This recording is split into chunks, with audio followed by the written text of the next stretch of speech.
অন্তর থেকে একদম অনেক অনেক শুভকামনা করছি গুলশানের চামেলির ছবিটির জন্য। আর ইকবাল ভাই, আমি এত ভালো গল্প নিয়ে ছবি বানায়, এত যত্ন করে ছবি বানায়, আর অনেক পয়সা খরচা করে। আমি একটা ছবি কিন্তু অনেকেই দেখেছি, যার জন্য কিন্তু যখন এই গল্পটা আমার কাছে গেছে আমি পড়েছি, তারপর আমার যে চরিত্রটা এত ভালো লেগেছে। আপনারা সবাই কিন্তু জানেন আমি অনেক বছর থেকে কিন্তু কাজ করি না, অনেক ছবির অফার আসে, কারণ এখন আমাদের ওই সময় না যে বছরে কয়টা ছবি হলো ওটা গোনার।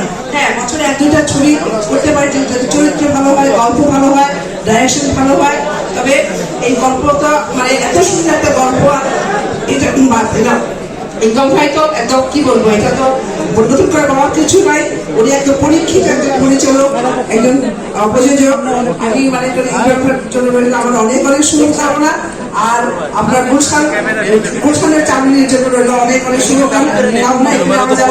আছি বিদেশে, একজন বিদেশি বলবো না, আমাদের পার্শ্ববর্তী দেশে, তারপরে একজন শিল্পী ওই হিসেবে কিন্তু আমি দেখি না।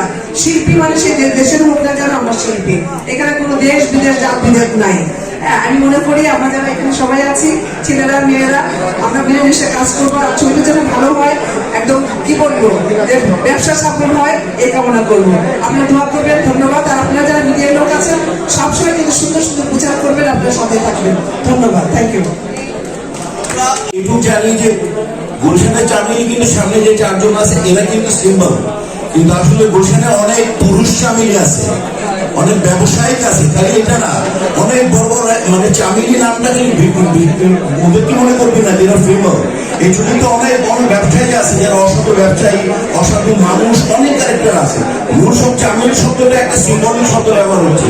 আপনি মনে করবেন ইনশাআল্লাহ এই ছবিটা যারা বানিয়েছে, যারা বানাবে, এবং আমরা সবাই সর্বত্র